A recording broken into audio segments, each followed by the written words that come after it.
Make up buka puasa bersama cek. Hari ini aku pakai cushion dari Skintific. Ini beneran bagus banget. Lihat tuh, aku kaget banget karena ini kayak aku keracunan review orang-orang dan ternyata ini bagus banget, gila.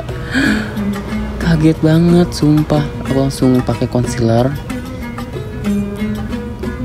Terus aku langsung blend semuanya. Nah setelah itu aku langsung pakai contour krim dari Vocaloid. Nah aku lanjut blend ke seluruh muka aku langsung pakai eyeshadow dari gak tahu, lupa, pokoknya pakai coklat muda sama tua. Ikuti aja caranya kayak gini. Aku langsung pakai shimmer, terus aku blend lagi.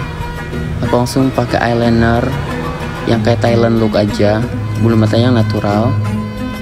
Oke, jebret seperti ini. Oh my god, aku cinta banget. Aku pakai blush on warna orange peach gitu. Terus aku pakai lip liner juga dari eyeliner coklatnya. Aku timpa dari lipstick ini. Terus aku pakai langsung dari Maybelline. Aku timpa lagi kayak gini. Dan ini hasilnya. What do you think guys?